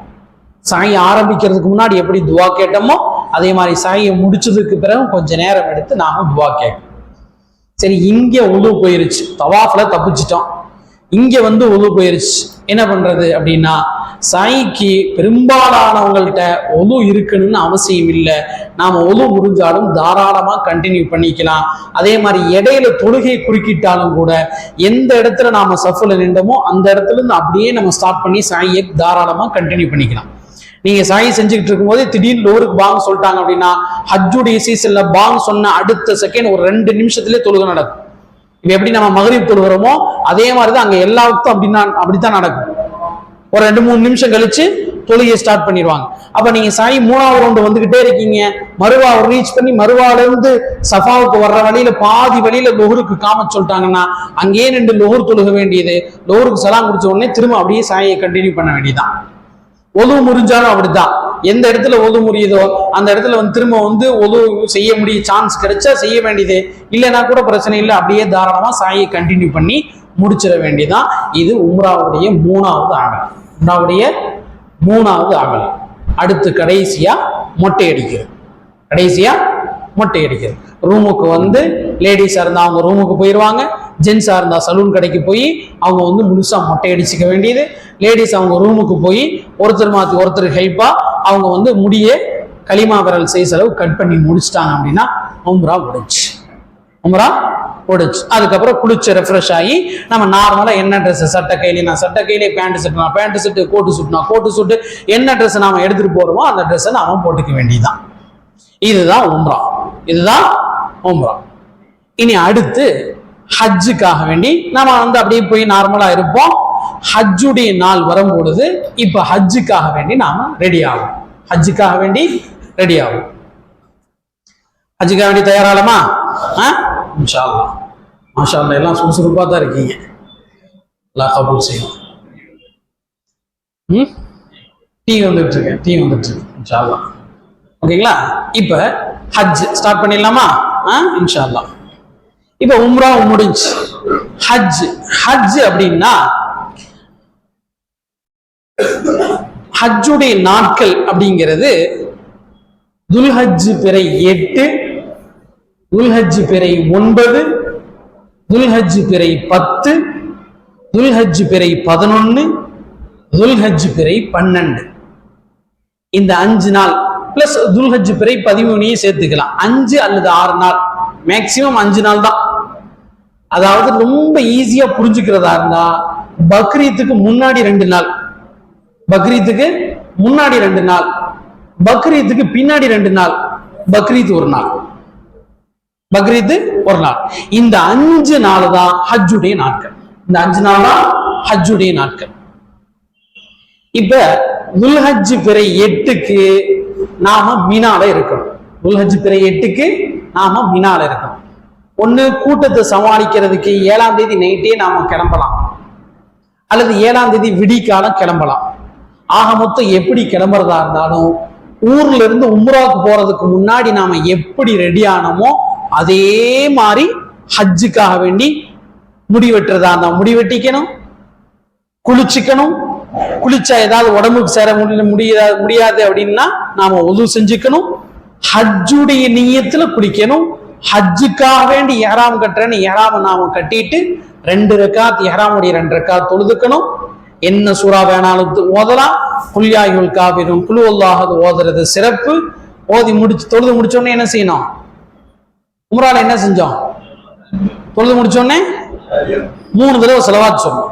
3 தடவை ஸலவாத் சொல்லணும். அதே மாதிரி இங்கேயும் 3 தடவை தல்பியா சொல்லிக்கணும். தல்பியா சொன்னதுக்கு பிறகு இப்ப நாம ஹஜ்ஜுக்காக வேண்டி இஹ்ராம் கட்டுறோம். அதனால ஹஜ்ஜ நியத் வைக்கணும். நாம என்ன நியத் வைக்கணும்? ஹஜ்ஜ நியத். அல்லாஹும்ம இன்னி உரீதுல் ஹஜ்ஜ ஃபயஸ்ஸிர்ஹு லி ஃபதகப்பல்ஹு மின்னி. யா அல்லாஹ், எனக்கு பெரிய நசீபு கொடுத்துருக்க, நான் ஹஜ்ஜ நியத் வைக்கிறேன், ஹஜ்ஜுக்காக வேண்டி நான் இஹ்ராம் கட்டுறேன், எனக்கு இதை லேசாக ஆக்கிவை என்றிருந்து நீ இதை கபூல் செஞ்சுக்க. இந்த நியத்தோட நாம ஹஜ்ஜுக்குள்ளார வந்துருவோம். இந்த நியத்தோட நாம ஹஜ்ஜுக்குள்ளார ஒன்ஸ் ஹஜ்ஜுக்குள்ளார வந்துட்டா அதுக்கடுத்து என்ன ஓதணும்? தல்பியா. லப்பைக் அல்லாஹும்ம லப்பைக் லப்பைக் லா ஷரீக லக லப்பைக் இன்னல் ஹம்த வன் நிஅமத லக வல் முல்க் லா ஷரீக லக். இப்ப இங்க ஓத ஆரம்பிக்கிற தல்பியா எங்க வந்து ஸ்டாப் பண்ணணும்? பெற 10ல, அது உம்ரால தான் காபாவை பார்க்கும்போது ஸ்டாப் பண்ணணும். இங்க ஹஜ்ஜுக்காக வேண்டி இஹ்ராம் கட்டி இருக்கிறப்ப, அதாவது ஹஜ்ஜு நாம செய்யறப்ப தல்பியாவை ஷைத்தானுக்கு 10ஆம் தேதி நாம பெரிய ஷைத்தானுக்கு கல்லெறிவோம், அப்பதான் ஸ்டாப் பண்ணணும். பெற 10 அன்னைக்கு ஷைத்தானுக்கு கல்லெறியும் போது அப்பதான் ஸ்டாப் பண்ணணும். உம்ரால எங்க ஸ்டார்ட் பண்ணுவோம்? ஊர்ல இருந்து ஓத ஆரம்பிக்கிற தல்பியா காபாவை பார்த்த உடனே ஸ்டாப் பண்ற மாதிரி இங்க ரூம்ல இருந்து நாம மினாவுக்காக கிளம்பும் போது ஹஜ்ஜுடைய நியத்துக்கு பின்னாடி ஓத ஆரம்பிக்கிற தல்பியா பெற 10 அன்னைக்கு நாம ஷைத்தானுக்கு பெரிய ஷைத்தானுக்கு மட்டும் கல்லெறிவோம், அப்பதான் தல்பியாவை ஸ்டாப் பண்ணும். அப்பதான் தல்பியாவை ஸ்டாப் பண்ணும். ஓகேங்களா? இப்ப 7ஆம் தேதி விடிக்கால நம்ம குளிச்சாச்சு, 2 ரக்காத் தொழுதாச்சு, இஹ்ராம் உடுத்தியாச்சு, 2 ரக்காத் தொழுதாச்சு, ஸலவாத் ஓதியாச்சு, தல்பியா 3 தடவை ஓதியாச்சு, ஹஜ்ஜை நியத் பண்ணியாச்சு, பஸ்ல ஏறி உக்காந்தாச்சு.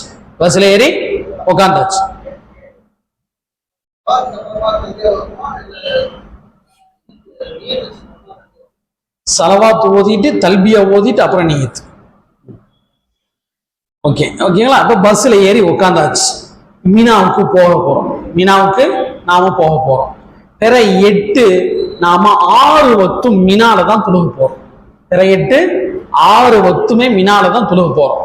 அதாவது பிற 8 ஃபஜ்ர், பிற 8 லுஹர், பிற 8 அஸ்ர், பிற 8 மக்ரிப், பிற 8 இஷா, பிற 9 ஃபஜ்ர். பிற 9 ஃபஜ்ர். இந்த 6 வக்துமே நாம மினால தான் தொழுக போறோம். மினா வரலாற்று சிறப்பு மிக்க அது ஒரு மண். அந்த மண்ணை நாம வந்து நேசிச்சு நல்ல முறையில அந்த மண்ணுடைய மகத்துவம் கெடாம நாம நம்மளுடைய இபாதத்தை நிறைவேற்றிட்டு வந்தோம். வீட்டுல இருக்கிற மாதிரி அல்லது கடையில இருக்கிற மாதிரி கூப்பிட்டா ஓடி வர்றதுக்கு 4 பேரு, கூப்பிட்டா என்னன்னு டீ போட்டு வர்றதுக்கு 7 பேரு, இதெல்லாம் எதிர்பார்க்கவே கூடாது. அது யார் சைஸ் அளவுக்கு வந்து பெட்டு செய்யறாங்கன்னு தெரியல. அது இவ்வளவுதான் இருக்கும். எங்களை பாதி தான் பெட்டு சைஸ் இருக்கு, என் இதுல பாதி தான் பெட்டு சைஸே இருக்கு. அதுலதான் நீங்க படுத்துக்கணும். சின்ன உடம்பா இருந்தாலும் சரி, பெரிய உடம்பா இருந்தாலும் சரி, அந்த ஒரு பெட்டில தான் படுத்துக்கணும். இந்த பக்கம் திரும்ப கையை தூக்கி போட்டீங்கன்னா அந்த ஹாஜி மேல போடும், இந்த பக்கம் திரும்பி படுத்தீங்கன்னா இந்த ஹாஜி மேல போடும். அதனால அப்படியே கபருடைய மாடல்ல அப்படியே இருக்கும். அந்த மாடல்ல அப்படியே படுத்துக்க வேண்டியதுதான்.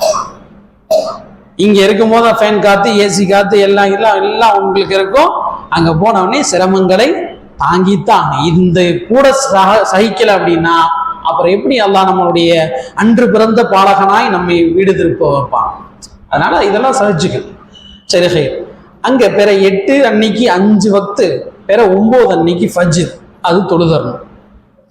மினா முடிகிற இடம், மினா என்ஸ் ஹியர்னு இருக்கும், முஸ்தலிஃபா ஸ்டார்ட்ஸ் ஹியர்னு ஒரு பாயிண்ட் இருக்கும். அந்த பாயிண்ட் தான் வாதியே முஹஸ்ஸர் அப்படின்னு சொல்லி சொல்லுவாங்க. இந்த இடம் ஆபிரஹா மன்னனுக்கு அதாபு இறங்கப்பட்ட இடம்.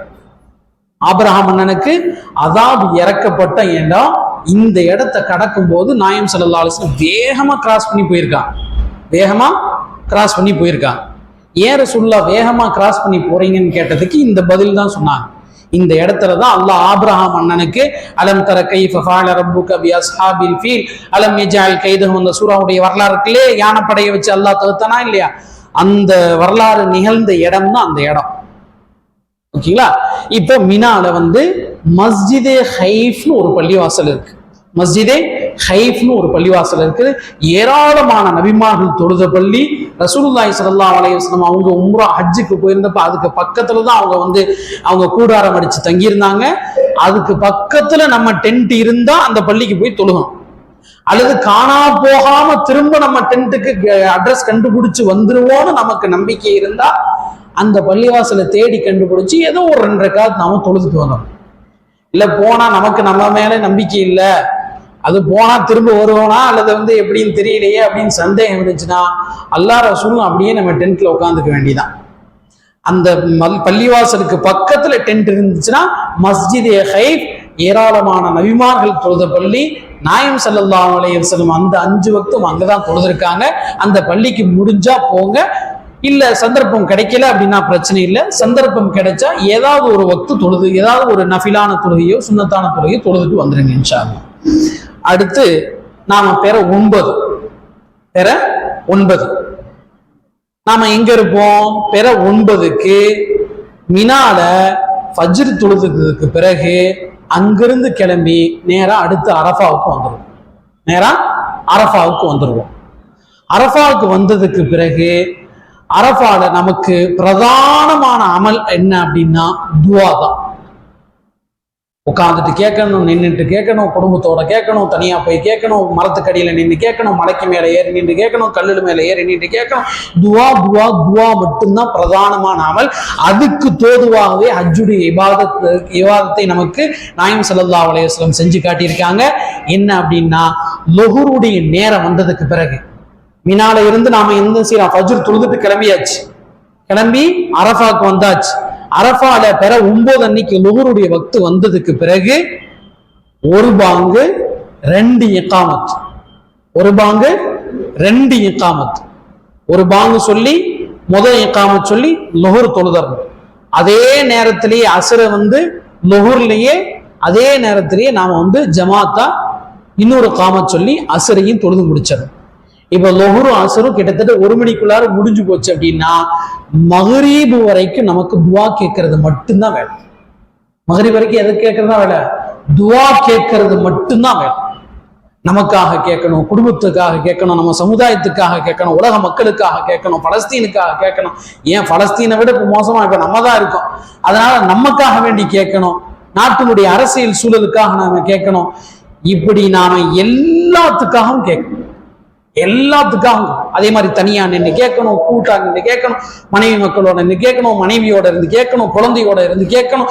துவா மட்டும்தான் பிரதானாமல் அதற்காக வேண்டியே அசுர முன்னாடியே நாயம் ஸல்லல்லாஹு அலைஹி வஸல்லம் தொழ சொல்லி நமக்கு கற்றுக் கொடுத்துருக்காங்க. தொழுது முடிச்சதுக்கு பிறகு மகரீபு வரைக்கும் நம்ம துவா, மகரீப் வரைக்கும் நமக்கு என்னது? துவா மட்டும்தான். பெருமானா ஸல்லல்லாஹு அலைஹி வஸல்லம் அப்படித்தான் மரத்துக்கு கீழே நின்று கேட்டிருக்காங்க, சின்ன கல்லு மேல நின்று கேட்டிருக்காங்க, ஜபுல் ரஹ்மத்துங்கிற அந்த பெரிய மலைக்கு மேல நின்று கேட்டிருக்காங்க.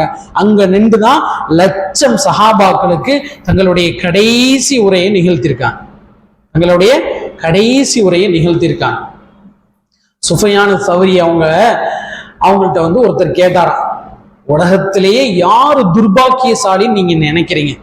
உலகத்திலே யார் அதிர்ஷ்டம் இல்லாதவன் அப்படின்னு நீங்க நினைக்கிறீங்க சுஃபியான் அப்படின்னு கேட்கும் பொழுது அவங்க சொன்னாங்களா, அரஃபாவுடைய நாள்ல கூட ஒருத்தன் என்னையெல்லாம் எங்க அல்லாஹ் மன்னிக்க போறான் அப்படின்னு நினைக்கிறான் பார், அவன் தான் வந்து அதிர்ஷ்டமற்றவன் அப்படின்னா, அவன் தான் துர்பாக்கியசாலி அப்படின்னு. எல்லா பாவத்தையும் அல்லாஹ் மன்னிச்சிருவான், எல்லா பாவத்தையும் அன்னைக்கு கரைக்கிறது தான். அதனாலதான் அன்று பிறந்த பாலகனாய் நம்மை ஊரு திரும்ப வைக்கிறான் அல்லாஹ். எல்லா பாவங்களையும் மன்னிச்சிடும், எல்லா பாவங்களையும், எந்த பாவமா இருந்தாலும் சரி கவலைப்பட தேவையில்லை. இன்ஷா அல்லாஹ் எல்லா பாவமும் மன்னிக்கப்பட்டவர்களாகவே நாம் ஊர் திரும்புவோம். அல்லாஹ் அதற்கு கிருபை செய்வான், அதில் எந்த மாற்று கருத்தும் இல்லை.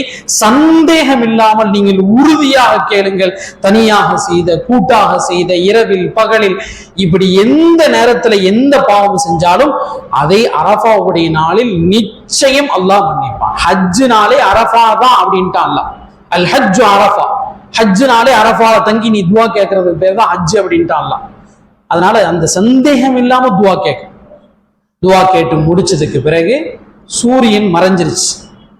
துவா கேட்டு முடிச்சாச்சு, சூரியன் பிற 9 அன்னைக்கு மறைஞ்சிருச்சு.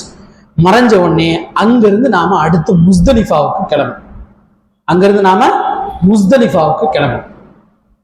முஸ்தலிஃபாவுக்கு கிளம்பி கிட்டத்தட்ட ஒரு 8-9 கிலோமீட்டர் தான் இருக்கும் அரஃபாவுக்கும் முஸ்தலிஃபாவுக்கும். ஆனா லட்ச மக்கள் டிராவல் பண்றாங்க, லட்ச மக்கள் டிராவல் பண்றாங்க. அதனால எப்ப நாம போய் சேருவோம்னு நமக்கு தெரியாது, எப்ப நாம போய் சேருவோம்னு தெரியாது. 10 மணிக்கு போகலாம், 11 மணிக்கு போகலாம், 12 மணிக்கு போகலாம், 1 மணிக்கு கூட போகலாம்.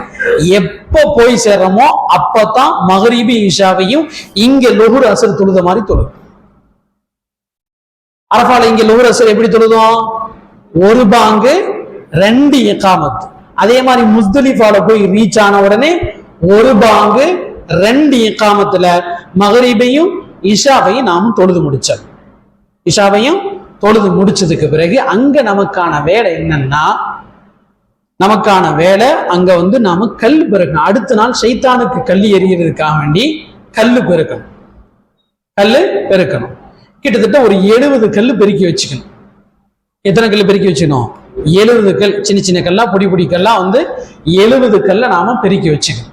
பெருக்கி வச்சுட்டு அங்க ஃபஜ்ர் தொழுதுட்டு விடியறதுக்கு வெளிச்சம் வர்றதுக்கு முன்னாடியே நாம என்ன செய்யணும்? திரும்ப மினாவுக்கு வந்துடணும்.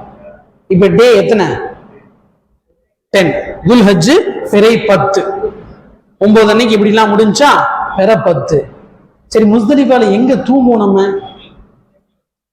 எங்க தூங்குறது? ரோட்ல தான் படுத்துக்கணும். அப்படியே படுத்துக்க வேண்டியதான். தலகாணி இருக்காது, பெட்ஷீட் இருக்காது, பாய் இருக்காது. தலைக்கு ஒரு தலகாணி, அல்லைக்கு ஒரு தலகாணி, காலுக்கு ஒரு தலகாணி, எதுவுமே இருக்காது.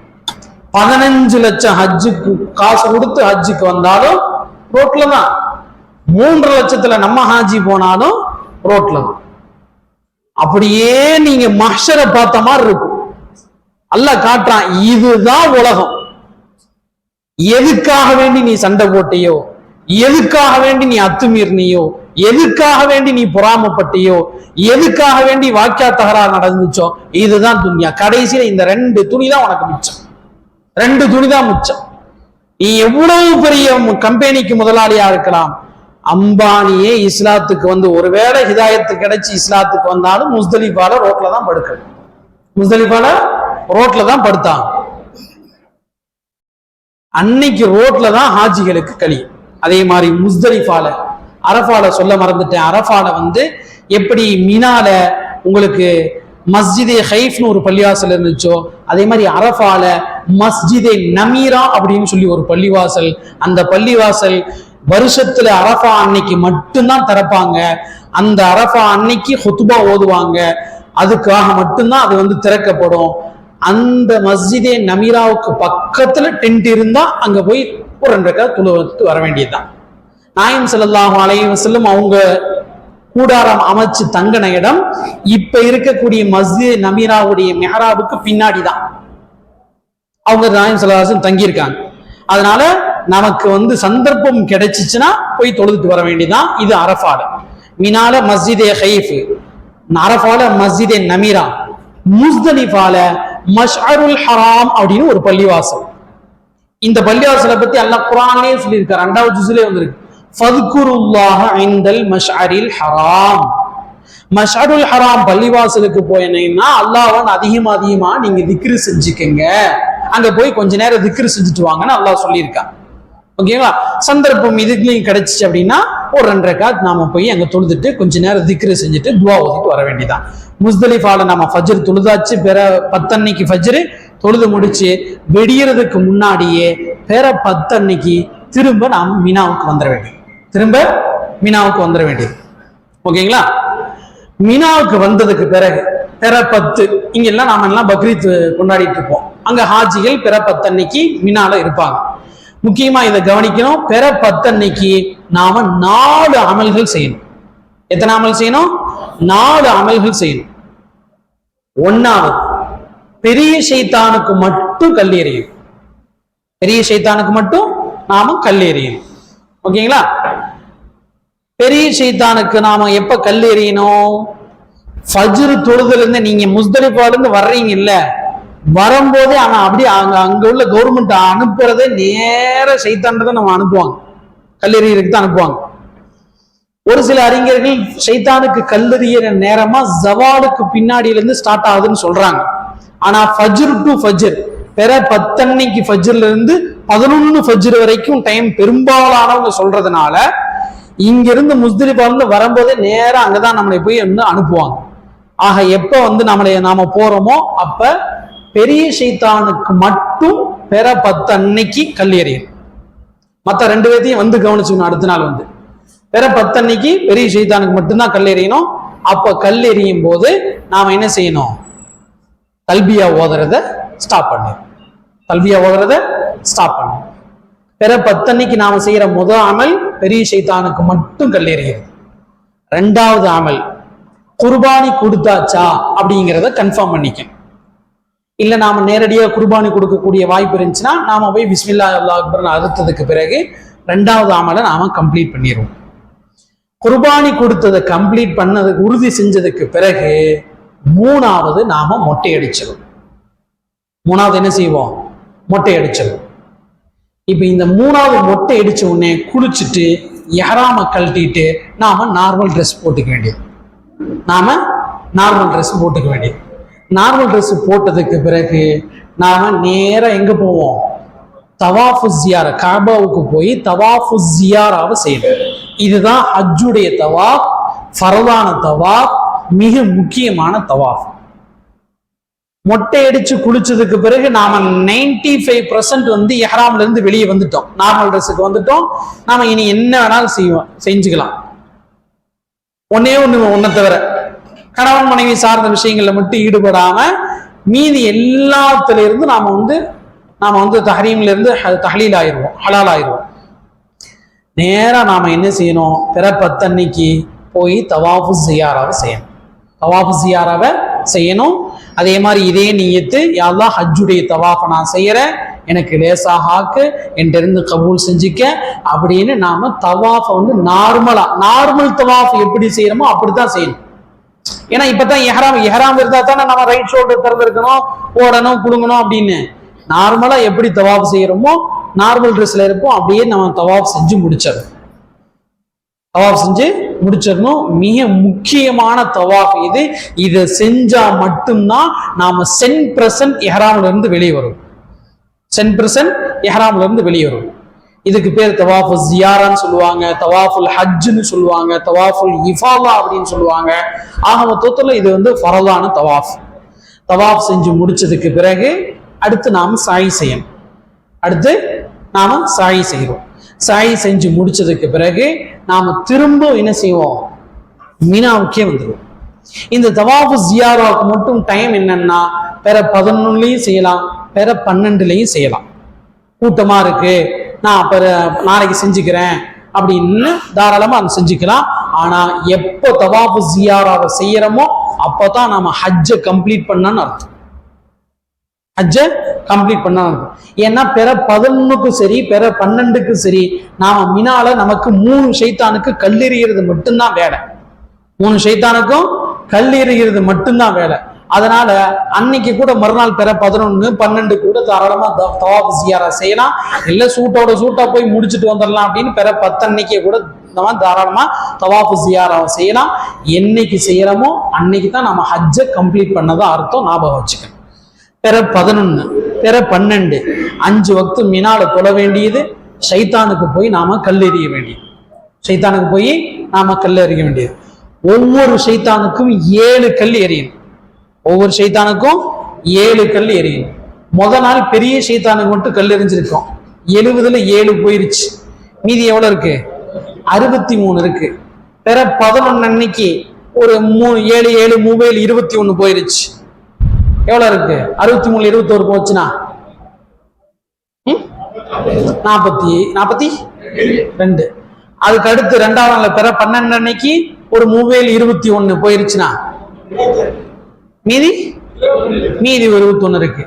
பிற 12 அன்னைக்கு மகரீபுக்கு முன்னாடி, சூரியன் மறையறதுக்கு முன்னாடியே நாம மினால இருந்து கிளம்பி நம்ம ரூமுக்கு போயிருவோம். அப்படி இன்கேஸ் சூரியன் மறையிற வரைக்கும் மகரீப வக்து வரைக்கும் நாம தங்கிட்டோம் அப்படின்னா அடுத்த நாள் 13 அன்னைக்கு இருந்து கல் எரிஞ்சிட்டு தான் போவோம். அதுக்கு தான் அந்த எக்ஸ்ட்ரா 21 கல். அதனாலே பிற 12 அன்னைக்கு மதியத்திலிருந்து கல் அடிச்சுட்டு வேகமா நாம கிளம்பி போயிருவாங்க.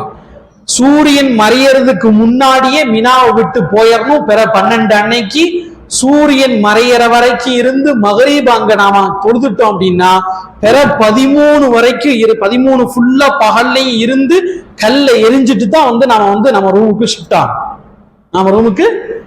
ஆகும். இதுதான் ஹஜ்ஜுடைய அமல். இந்த ஹஜ்ஜுடைய அமல்ல மக்காவை விட்டு கிளம்பும் போது கடைசியா ஒண்ணு இருக்கு. அதுக்கு பேரு தான் தவாஃபுல் விதா அப்படின்னு, ஃபேர்வெல் தவாஃப்னு சொல்லுவாங்க.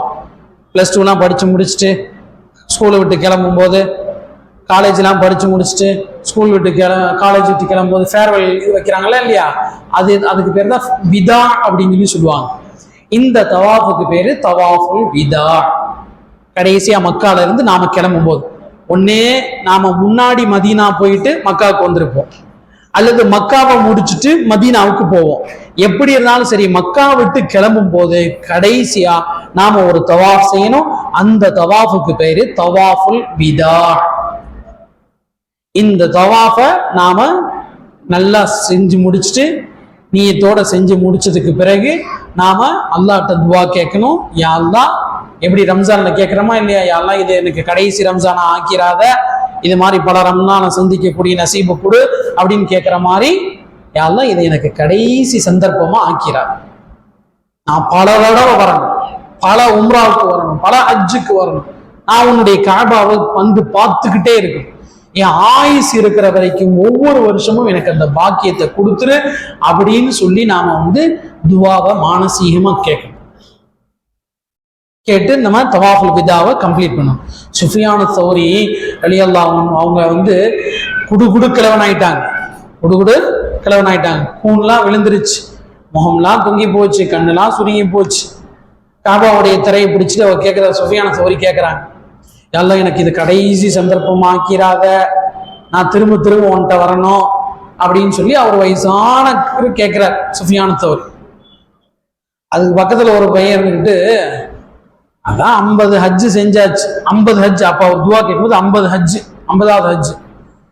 50வது ஹஜ்ஜு முடிஞ்சு போச்சு, இனி என்ன அடுத்த வருஷமும் வர்றேன் அப்படின்னு சொல்லி கேட்குறீங்களே, இது சரிப்பட்டு வருமா அப்படின்னு கேட்கும்போது அப்புறம் சுஃபியான் சௌரி சொன்னாரா, 40வது ஹஜ்ஜு செய்யும் போது நான் இப்படி துவா செஞ்சேன், அப்பயும் உன்னை மாதிரி ஒரு பையன் பக்கத்துல இருந்துட்டு இப்படித்தான் கேட்டான், ஆயுசு இருக்கிற வரைக்கும், எனக்கு கைகால் சலாமத்து இருக்கிற வரைக்கும், காசு வரண வசதி இருக்கிற வரைக்கும் நான் காபாவை பார்க்க வரத்தான் செய்வேன் என்று அல்லாஹ் இதை கபூல் செஞ்சுக்கிட்டே இருக்கான்.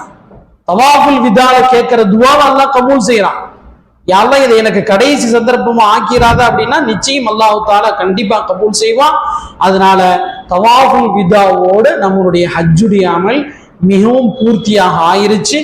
இந்த அமல்களை ஞாபகம் வச்சுக்கிட்டு அந்த இடத்தினுடைய சிறப்புகளையும் நாம கண்ணியத்தையும் கெடுத்துறாம நாம நல்ல முறையில நம்மளுடைய இபாதத்துகளை தெளிவான முறையில நாம நிறைவேற்றிட்டு வரணும். ஏதாவது சந்தேகங்கள் இருந்தா இன்ஷா அல்லாஹ் சந்தர்ப்பம் கிடைக்கும் போது தொடர்பு கொள்ளுங்கள். அவசியம் உங்களுக்கு ஹித்மத் செய்வதற்காக வேண்டி நாங்கள் எல்லாம் காத்து கொண்டிருக்கின்றோம். அல்லாஹு தஆலா நம்மளுடைய உம்ராவை, நம்மளுடைய ஹஜ்ஜை, நம்மளுடைய எல்லா விதமான அமல்களை, கடந்த ரமலானில் நாம் செய்த தொழுகைகளை, நாம் வைத்த நோன்புகளை, நாம் இருந்த இஅ்திகாஃப்களை, நாம் செய்த சதகா ஜகாத்துகளை எல்லாவற்றையும் அல்லாஹு தஆலா அங்கீகரிப்பானாக. அல்லாஹ் நம்முடைய பயணங்களை லேசாக ஆக்கி வைப்பானாக. உடலிலும் மனதிலும் தைரியத்தை தந்திர புரிவானாக. எல்லா இபாதத்துகளையும் சரிவர நிறைவேற்றி ஊர் திரும்புகின்ற அளவிற்கு நமக்கு ஆரோக்கியத்தை அல்லாஹு தஆலா நசீபாக ஆக்கி வைப்பானாக. யா அல்லாஹு தஆலா நம்முடைய உடைமைகளை பாதுகாப்பானாக. உடன் வரக்கூடிய நம்முடைய பெண்களை அல்லாஹு தஆலா பாதுகாப்பானாக. எல்லா விதமான இபாதத்துகளையும் அல்லாஹு தஆலா நமக்கு லேசாக ஆக்கி அருள் புரிவானாக. எங்கெல்லாம் நீங்கள் துஆ செய்றீங்களோ அங்கெல்லாம் ஹஜ்ஜுடைய வாலண்டியர்ஸுக்காக வேண்டி தாராளமாக நீங்கள் துஆ கேளுங்கள். அதே போன்று 30 ஆண்டுகளுக்கு மேலாக இந்த சர்வீஸில் தங்களுடைய அயராத உழைப்பை செலுத்தி ஹாஜிகளுக்கு இன்முகத்தோடு சேவை செய்த 35 வருடங்களுக்கு மேலாக ஹிதுமத்தில் ஈடுபட்டிருந்த மறைந்த மாமேதை வடபழனி மஸ்ஜிதே ஹக்காமினுடைய முன்னாள் இமாம் GM தர்வேஷ் ரஷாதி ஹசரத் அவர்களுக்காக வேண்டியும் நீங்கள் துஆ செய்யுங்கள். நாம் துஆ செய்ய கடமைப்பட்டிருக்கின்றோம். அதையும் ஞாபகம் வைத்துக் கொள்ளுங்கள். அல்லாஹு தஆலா நம் எண்ணங்களை பூர்த்தியாக்கி நம்மளுடைய இபாதத்துகளை லேசாக ஆக்கி வைப்பானாக. வாய்ப்புக்கு நன்றி கூடி விரைவிடுகின்றேன். ஆமீன். வாஹிர் தஅவானா அல்ஹம்துலில்லாஹி ரப்பில் ஆலமீன். அஸ்ஸலாமு அலைக்கும் வரஹ்மத்துல்லாஹி வபரகாத்துஹு.